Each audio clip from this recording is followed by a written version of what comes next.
शिवानी शर्मा जी। राधा वल्लभ श्री हरिवंश। महाराज जी, आपके चरणों में कोटि कोटि प्रणाम। महाराज जी, मैं पिछले 8 महीने से आपका सत्संग प्रतिदिन सुनती व नाम जप करती हूँ।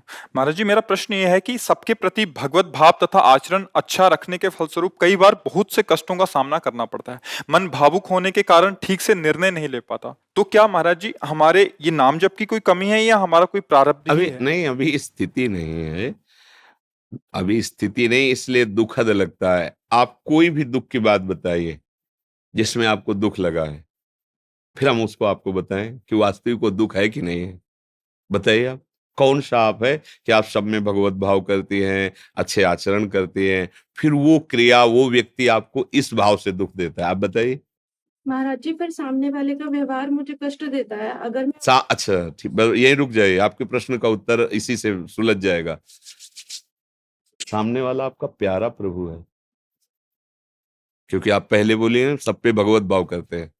अब क्या अपने श्री कृष्ण या अपने जिनको हमने माना है और वो अंदर बैठे हैं, कठपुतली नचाने वाला नाच देखा है? वो अंदर वो पर्दे के पीछे नचा रहा है अंगुलियों से।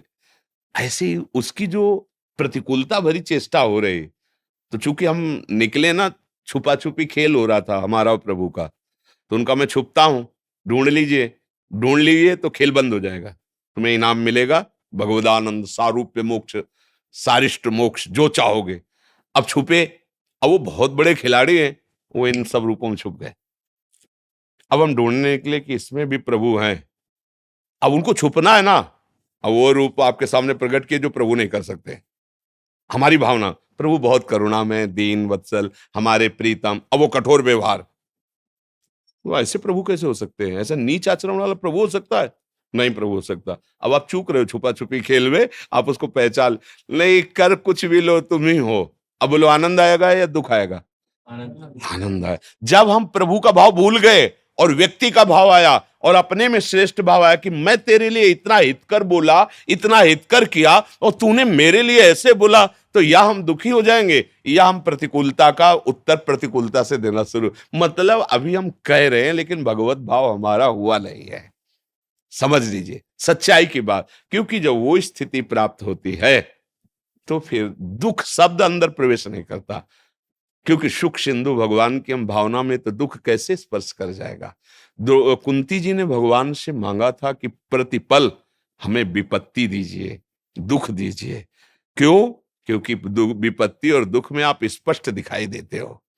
सुख और अनुकूलता में एक धुंधलापन छा जाता है, और जब दुख विपत्ति होती तो नाथ आप स्पष्ट दौड़ते हुए हमारी तरफ, हम यही देखना चाहते हैं। हे श्री कृष्ण, आज पुत्र सिंहासन पर बैठ गए तो आप द्वारिका की तरफ जा रहे हैं, हमारी तरफ पीठ हो गई। और नाथ, जब मैं विपत्ति में थी तो आप फहराते हुए पीतांबर हमारी तरफ दौड़ रहे थे, तो हम उस विपत्ति को मांगते जिसमें आप हमारी तरफ दौड़ रहे होते। बात समझ रहे ना? तो हमें एक बार नामदेव जी महाराज, अब बड़े महापुरुष हैं, गोरा कुम्हार जी के यहाँ बैठे हुए थे, बड़े बड़े भगत सब ऐसे बैठे। तो ज्ञानदेव जी की बहन जो थी मुक्ताबाई, वो मटकी थापने की चाट होती है ना, जिससे ऐसे ऐसे कुम्हार मटकी को गोल करता है, वो चाट ली और कहा, काका इन मटकियों में से कौन सी मटकी कच्ची है, अभी मैं बताती हूँ। ऐसे मारते, तो जो बड़े बड़े संत बैठे थे मुस्कुरा देते। जब नामदेव जी के ऐसे मारा, भाई ये क्या है, ऐसे ऐसे मार गए, चलो हटो। बोले काका ये मटकी कच्ची, बोल पड़ी। सब संतों ने भी हंस के कह दिया, हाँ कच्ची है। नामदेव जी को लगा कि सच्चाई तो ये होती है कि भगवत दर्शन, भगवत साक्षात्कार, और ठाकुर तो मेरे साथ खेलता है, खाता है, बात करता है, फिर मैं किस बात में कच्चा हूं।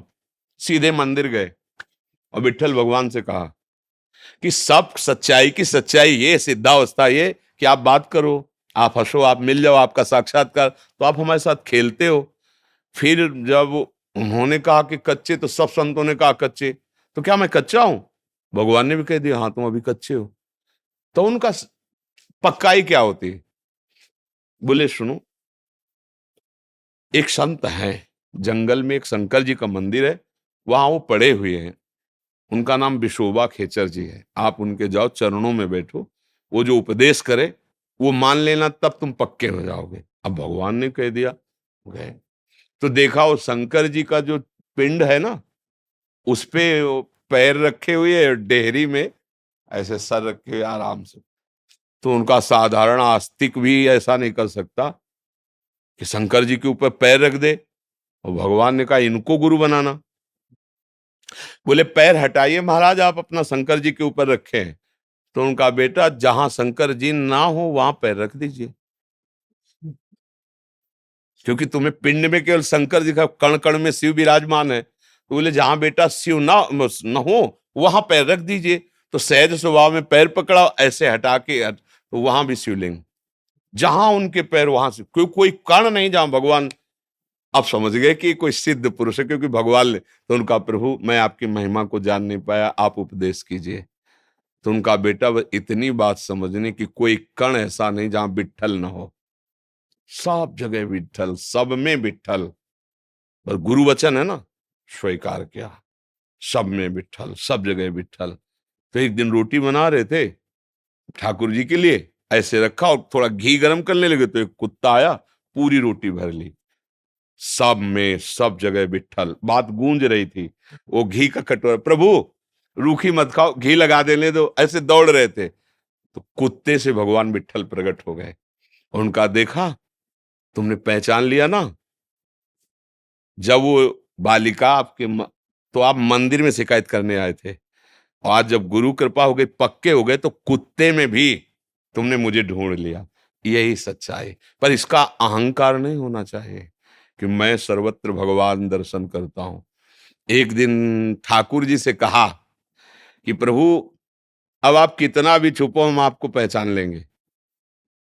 ठाकुर जी ने कहा अच्छा पहचान लोगे? बोले हाँ।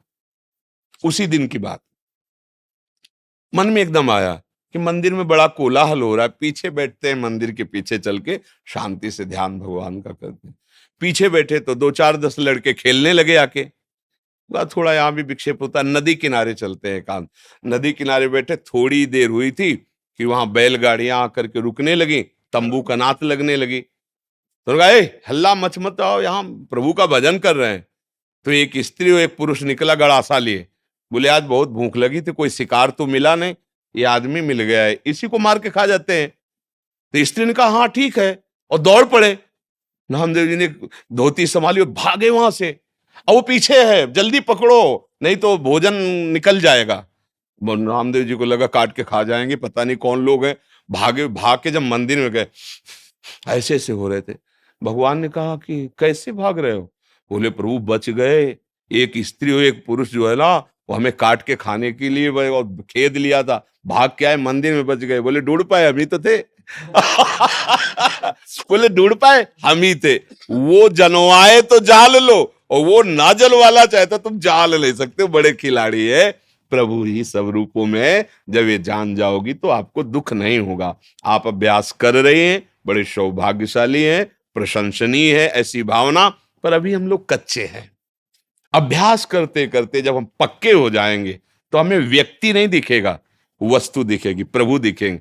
अभी हमें कच्चाई हमारी है कि हमें पहले वृक्ष दिखाई देता है, फिर हम उसमें भावना करते कि इसमें भी भगवान है। हमें पहले स्त्री दिखाई देती, फिर उसमें भावना करते कि भगवान है। हमें पुरुष दिखाई देता है, फिर उसमें भावना करते भगवान है। अब भावना चूक गई तो अनुकूल और प्रतिकूल भावना हो गई तो भगवत भाव गया। तो अभी हम कच्चे हैं। जब सच्चे हो जाएंगे तो स्त्री पुरुष जड़ चैतन्य नहीं दिखेगा। जित देखूं तित श्याममयी है, जड़ चैतन्य कछु नहीं दिखत, जित दिखत तित श्याम खड़े। अब क्या हमारी हृदय में दुख होगा? मेरा प्रीतम मुझसे विनोद करेगा तो सुख होगा कि दुख होगा? विचार करो। एक बहुत बड़ा ऑफिसर पता नहीं किस मस्ती में था, अपनी घर गया, कपड़ा उतार रहा था, अपनी पिस्तौल निकाली, पत्नी के सामने से खोला, उसमें गोली भरी, फिट किया और उसकी कनपट्टी पे रख दिया। पत्नी कहा जी तुम ये सब नाटक दूसरों को धमकाने करो, मैं डरने वाली नहीं। बोले क्यों? गोली असली है, पिस्तौल असली। बोले सब है, लेकिन असली प्रीतम तुम हमारे हो, तुम ऐसा कर ही नहीं सकते। समझ रहे हो ना उदाहरण? गोली भी असली, पिस्तौल भी असली, पर हमें पता है तुम हमें बहुत प्यार करते हो, तुम ऐसा कर ही नहीं सकते हो। तुम धमकाने का नाटक करो दूसरों को, हमको नहीं धमका सकते। जब हमारी दृष्टि सब पे प्रीतम रूप में हो जाएगी ना, तो ऐसा ही हम भी बोलेंगे। अंदर से आएगा प्यारे तुम ही हो, धमकाओ अब दूसरों को जिसको पता ना हो, मुझे पता है तुम ही हो। अब तुम हमें बहुत प्यार करते हो, ऐसा कर ही नहीं सकते तुम जो करोगे वो सब हमारे मंगल के लिए करोगे, फिर हमें दुख काहे को होगा? दुख व्यक्ति को देख के होता है, प्रभु को देख के थोड़ी होता है। तो अभी हम अभ्यास में प्रयास कर रहे हैं, अभी हम उस अवस्था को प्राप्त नहीं हुई जो दुख सुख से परे है, इसलिए मुझे परेशान नहीं होना चाहिए, अभ्यास हमें और बढ़ाना चाहिए। थोड़ी देर बाद हमको इसी विचार पे फिर मन को लाना चाहिए। और सच्ची मानिए, कोई न कोई हमारे कर्म प्रारब्ध का क्षय होना होता है, तब किसी रूप में वो लीला होती है जो प्रतिकूल होती है, अन्यथा नहीं होता। कहीं न कहीं ऐसा है कि जो हमारा पूर्व कर्म हमें बाधा देना चाहता है, वो थोड़ी प्रतिकूलता, क्योंकि हम सत्य भाव में चल रहे हैं, तो थोड़ी प्रतिकूलता आई और उसका शमन हो जाता है। हमें बहुत विवेकवान, ये विवेक का मार्ग है, ये बाहरी प्रमाणों से नहीं, अंतर के प्रमाणों से समझा जाता है। जी। अनूप कुमार देव जी, सिलचर से। राधा वल्लभ श्री हरिवंश। गुरुदेव भगवान, आपके चरणों में कोटि कोटि नमन। महाराज जी, शास्त्र में सुना है, साधु संग सर्व शास्त्रे कोय, लव मात्र साधु संग सर्व सिद्धि होए। लेकिन महाराज जी, हम जैसे साधारण जीव कैसे समझें कि कौन साधु है, कौन प्रपंच कर रहा है? हम कैसे समझें कि हम सही दिशा में चल रहे हैं? सबसे बड़े महापुरुष भगवान है, किसका प्रश्न है? आपका। वंदे महापुरुष ते चरणारविंद, भगवान को कहा गया ना, ध्येयम सदा परिभवग्नम अभीष्ट दोहम, तीर्थास्पदम शिविरंच नुतम शरण्यम, भृत्यार्तिहम प्रणतपाल भवाब्दिपोतम, वंदे महापुरुष ते चरणारविंदम। सबसे बड़े महापुरुष महात्मा भगवान श्री राम, श्री कृष्ण, श्री हरि, जो बोलो हैं। अब वो जानते कौन महात्मा है, तो पहले बड़े महात्मा से अपना परिचय बनाओ। कृष्ण कृष्ण, हरि हरि, जो भी है वो नाम रटो और इसका फल मांगो। जैसे ध्रुव जी ने, प्रहलाद जी ने, भगवान शंकर ने, बड़े बड़े महापुरुषों ने कहा है, अपने प्रेमी महाभागवत का संग दीजिए। बार बार बर मांग हूं हर्षदेव श्री रंग, पद सरोजन पायनी, भक्ति सदा सत्संग। साधु संग दीजिए। साधु कौन है, श्री भगवान जानते हैं, या भगवान के प्रेमी महापुरुष जन जिसे अपना परिचय दे दे तो जान जाए, अन्यथा नहीं। किसी बाहरी लक्षणों से आंतरिक स्थिति का परिचय प्राप्त नहीं किया जा सकता। ये प्राकृतिक नहीं होती, ये आनंदमय चिदानंदमय स्थिति होती है, जो प्राकृतिक नेत्रों से और प्राकृतिक बुद्धि से अनुमान नहीं किया जा सकता।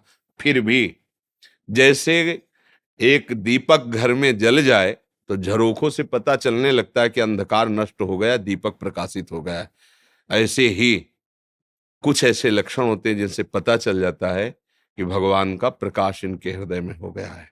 क्या? उनकी वाणी शास्त्र सम्मत होगी।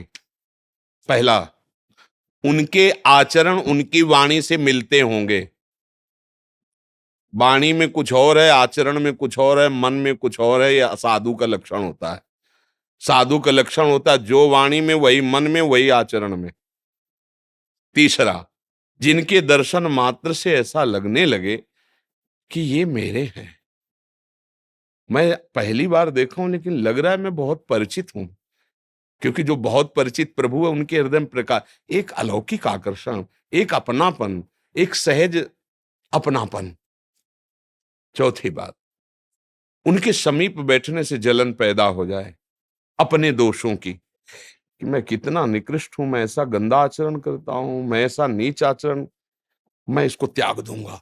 जिनके समीप जाने से गंदे आचरण, गंदी वृत्तियों के त्यागने का उत्साह हो जाए और गंदी वृत्तियां अब सहनशील ना हो, असहनीय हो जाए कि अब मेरे अंदर से दोष हटना चाहिए।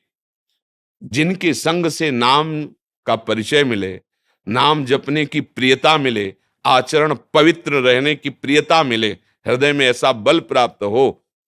बाहरी कुछ लक्षणों ऐसे हैं जिनसे साधु संघ का परिचय जाना जा सकता है, नहीं तो महत् संगस्तु सुदुर्लभ हो। बड़ा दुर्लभ है महापुरुषों का संग प्राप्त होना। अगम्यो अर्थात दुर्गमो, उनका निर्वाह करना बड़ा कठिन है। निर्वाह कर ले गए तो अमोघस्य, निश्चित भगवत प्राप्ति हो जाएगी। साधु संग का मतलब है तुम्हारा अभिमान नष्ट हो जाए, तुम्हारे हृदय में भगवत चरणारविंद के प्रति प्रियता हो, तुम्हारे हृदय में भगवान नाम जपने तो कौन सा कार्य ऐसा जो तुम्हारा नहीं बनेगा भगवान नाम जपने से? दैन्य हो जाओगे तो स्वामी तुम्हारी रक्षा करेगा, नाम जप करोगे तो जो चाहो खरीद सकते हो। भगवान को भी, अजित को जीत लिया जिन्होंने नाम जप किया। ये बात तो समझनी नहीं। अपना फोटो डलवाना, अपना नाम डलवाना, तो क्या तुम संत संग का लाभ प्राप्त कर पाओगे? बाहर जाओगे वही वासना का खेल खेलोगे और ये जरूर कहोगे कि हमने बड़े बड़े संतों का संग किया है। संत संग अपवर्ग कर, संतों का संग दुर्गति, द्वंद्व, कुवासनाएं, भय, विषाद, चिंता, इनसे मुक्त करने के लिए होता है। जिनके संग से ऐसा रंग चढ़ जाए, जिनके दर्शन से तुम्हारा मन भयभीत हो जाए, कुमार्ग में जाने से डरने लगे, उन्हें भगवान का दास समझना चाहिए, उन्हें संत समझना चाहिए। बकाया संत तो भगवान श्री मुख से कहते हैं कि जाने उस संत अनंत समाना। कैसे उस अनंत की महिमा जो शास्त्रों में गाई गई उसको अपने हृदय में बंदी बना लिया प्रेम से, तो उन संतों की महिमा का कैसे वर्णन किया जा सकता है? बकाया सरल सहज, जो वाणी में वही आचरण में वही मन में, जिनके दर्शन स्पर्श संभाषण से हमारा हृदय निर्विकारिता की तरफ चलने लगे, भजन प्रियता बढ़ने लगे, जिनके देखने से शांति और ऐसा लगने लगे कि जो मैं खोज रहा था मुझे मिल गया, मुझे विश्राम मिल रहा है। बस यही संतों की बाहरी पहचान। आंतरिक तो ठाकुर जी कृपा करके समझावे तो समझ आवे, नहीं बाहरी प्राकृतिक बुद्धि से अनुमान नहीं लगाया जा सकता कि 21 कोटि के कैसे महापुरुष हैं। वो तो उस स्थिति का महापुरुष हो और या वो स्वयं अपना दर्शन करावे उस भाव का, तो वो अधिकारी हो तब उसका अनुभव हो। तो ये है, ऐसे बाहरी लक्षणों से नहीं जाना जा सकता। रसिक शिरोमणि शरण जी। श्री हरिवंश महाराज जी, आपके चरणों में कोटि कोटि प्रणाम। गुरुदेव भगवान, सत्संग में बहुत बार दो सूत्र बताए जाते हैं। पहला, निर्मल मन जन सो मोहि पावा, यानी निर्मल मन वाले को ही भगवत प्राप्ति होती है। दूसरा सूत्र कि जिस तरह अनपढ़ और बुरे आचरण करने वाले पुत्र को भी पिता की संपत्ति का पूरा अधिकार मिलता है, उसी तरह हम अच्छे हों या बुरे हों, हम श्री जी के हैं, इस बात से हमें भगवत प्राप्ति। हाँ, बहुत सुंदर और मनन किया हुआ प्रश्न, आपके प्रश्न की प्रशंसा है। तो पहली बात, जो निर्मलता की बात कही गई, उसमें जो मल है वो जगत का अपनापन है। जो हम संसार से अपनापन किए हुए उसे मल कहते हैं। समझ रहे हो? भगवान निर्मल होने को उपाय बताया, जननी जनक बंधु सुत दारा, तन धन धाम सुहृद परिवारा, सबकी ममता ताग बटोरी, मम पद मनहि बांधी बर डोरी। ये निर्मलता के लिए उपाय बता रहे हैं कि अगर समस्त जगत के नाम रूप वस्तु व्यक्ति स्थान से तुम सत्संग के द्वारा अपने ममत्व को हटाकर मेरे चरणों में रख दो, तो फिर अस सज्जन मम उर्बस कैसे, लोभी हृदय बसे धनु जैसे। जैसे लोभी पुरुष के हृदय में धन का चिंतन होता है, ऐसे मैं उस भक्त का सदैव चिंतन करता हूं जो मेरे चरणों में सब ममता समेट कर रख दिया। निर्मलता आ गई। मन की मलिनता संसार का आश्रय, मन की निर्मलता भगवद आश्रय। अब उसकी बुद्धि नहीं है, शास्त्र ज्ञान नहीं है, पवित्रता का निर्वाह नहीं जानता, पर इतनी बात है कि मेरे प्रभु हैं। समझ रहे हो ना? संसार का कोई आश्रय नहीं लिए, मेरे प्रभु हैं, तो उसको ऐसे भगवत प्राप्ति हो जाएगी जैसे मूर्ख बालक को भी अपने पिता की प्रॉपर्टी का अधिकार प्राप्त हो जाता है। समझ गए दोनों बातें? इसमें कोई संशय? शिरोमणि बलराम दास जी। राधे राधे महाराज जी, आपके चरणों में कोटि कोटि प्रणाम। महाराज जी, मेरे मन में एक सवाल है कि भक्ति जीवन में आने के पहले हम लोग तो पाप और पुण्य का फल भोग करते हैं, इसका डर था, पर अभी भक्ति जीवन में आने के बाद अपराध के डर सताने लगता है, तो हमेशा इस डर से कैसे मुक्त मिले? कई बार ये तो एकांतिक में भी और सत्संग में कहा है कि जो अपराध का वर्णन किया गया वो सावधानी के लिए किया गया, डर के लिए नहीं किया गया है। जो पाप है वो डरने वाली बात है। जैसे हम वासना से युक्त होकर किसी माता बहन की तरफ काम दृष्टि से देखें, कोई चाहे गृहस्थ हो चाहे विरक्त हो, ये पाप है, इसे डरो, तुम्हारी दुर्गति हो जाएगी इससे, चाहे जिस वेश में हो चाहे जिस उद्देश्य के पथिक हो। अगर गृहस्थ हो तो पाणी ग्रहण संस्कार रूपी धर्म मर्यादा स्थापित की गई है, और विरक्त हो तो आजीवन नैष्ठिक ब्रह्मचर्य रहकर जितेंद्रिय बनो, इंद्रियों को, ये पाप कर्म है। अब जैसे हम ठाकुर सेवा कर रहे हैं, उसमें 32 अपराधों का वर्णन किया गया है। नाम जप कर रहे हैं, उसमें 10 नाम अपराधों का वर्णन किया गया है। धाम वास कर रहे हैं, उनमें अपराधों का वर्णन किया गया है। साधु संग कर रहे हैं, वैष्णव अपराधों का वर्णन किया गया है। ये भयभीत होने के लिए नहीं किया गया है, ये सावधानी के लिए कि आप ऐसे चलोगे तो साधु संग का उत्तम रंग मिलेगा, धामवास का उत्तम फल मिलेगा, नाम जप का उत्तम फल मिलेगा। ये व्यर्थ जाने वाला नहीं है। साधु संग, धाम, नाम, ठाकुर सेवा, ये व्यर्थ जाने वाला नहीं है कि पता नहीं अपराध लग जाए तो सेवा व्यर्थ चली जाएगी। नहीं, सेवा में और हमारी उन्नति हो, रुचि बढ़े, इसके लिए सावधानियां।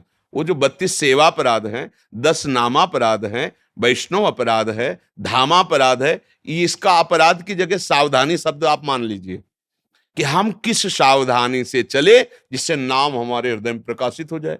हम किस सावधानी से धाम में वास करें जिससे धाम हमारे हृदय में प्रकाशित हो जाए। किस सावधानी से सत्संग करें जिससे सत्संग जो बोला जा रहा है वही हम अपने आचरण में उतार सके।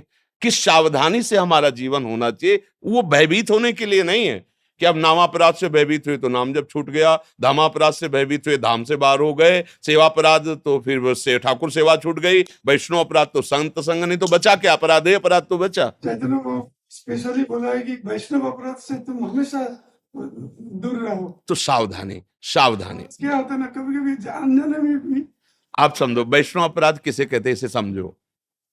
जैसे आप हमारे पास आए हैं, आप अपने कुछ दोष वर्णन करें, तो हमको क्या चाहिए कि जैसे हमारे सामने कोई साधु वेश में है और कुछ त्रुटियां वास्तविक हमें दिखाई दे रही हैं, तो एक दोस्त जैसे अपने दोस्त को सुधारने के लिए, भाई देखो आप ये जो इसको हटाइए, और दूसरा जब कहे कि वो ऐसा दोषी है तो हमको मान, देखो दोष हम सबके अंदर है, भगवान के मार्ग में चला, अभी कोई सिद्ध तो हो ही नहीं गया, तो कुछ दिनों बाद जब इसका और साधन बढ़ेगा तो दोष रहित हो जाएगा। हम किसी वैष्णव को देख करके, अब मान लो आज वेश धारण किया है, आज ही तो सिद्ध नहीं हो जाएगा ना, तो उसमें कुछ संस्कार, कुछ त्रुटियां पूर्व के हैं जो स्वाभाविक प्रस्तुत होंगे, हमको उन देख करके निंदा नहीं करनी। भगवान आदेश करते हैं, अपिचेत सुदुराचारो भजते माम अनन्य भाग साधुरेव समंतव्य सम्यक व्यवसिता हिसा। अब इसको समझो, वो सांगोपांग दुराचार करता रहा है, सांगोपांग मतलब कोई अंग नहीं छोड़ा पाप का, सारे अंग। अब उसके हृदय में एक बात है कि मेरा कल्याण कैसे होगा, एकमात्र भगवान ही मुझे पावन कर सकते हैं। हे श्री कृष्ण, मैं आपकी शरण में हूं। भगवान उसके लिए क्या कह रहे हैं, अब तुम इसे साधु मानो, क्यों? मैं इसे बनाऊंगा साधु। हो गया, हो गया, क्योंकि इसने मेरा केवल भरोसा लिया है। अब मेरा भरोसा ले लिया तो पापाचारी कैसे होगा? अब वो भगवान जिसकी डोर पकड़ लिए तो विजय श्री उसी के तो हाथ में है। यत्र योगेश्वरा कृष्णो यत्र पार्थो धनुर्धरा तत् श्री विजयो भूत। जंगहा लोहा तब तक जंगहा रहा जब तक पारस का स्पर्श नहीं हुआ। पारस हो गया, अब लोहा लोहा नहीं रहा, अब स्वर्ण बन जाएगा। क्षिप्रम भवति धर्मात्मा, मैं बनाऊंगा, करूं सद्यते साधु समाना, मैं उसे साधु बनाऊंगा। तो बात यहां यह है कि हम किसी संत को देखकर, किसी वैष्णव को देखकर, उसकी किन्हीं कमियों को देखकर हम निंदा आदि ना करें। भगवान का दास है, सुधार लेंगे। अच्छा, अब क्या होता है, कुछ छल कपटी लोग ये महापरम पावन पूज्य वेश को धारण करके ना भगवान की प्राप्ति उद्देश्य है, ना समाज को मंगलमय देखने का उद्देश्य है, अपनी वासनाओं की पूर्ति के लिए फिर इसकी निंदा जब होती है तो फिर सच्चे जो सतमार्ग के पथिक है, वो हमारी जब दृष्टि खराब हो जाती है ना, फिर उन पर भी दृष्टि इसी भाव से जाती है, अब अपराध बन जाता है, अब गलती हो जाती है। इसलिए इन सावधानियों के लिए कहा गया है। बकाया आप ये सत्य मानिए, जो चाहे जितना गिरा वृत्ति को भगवान का आश्रय लेगा तो एक दिन वो सच्चा संत बन जाएगा।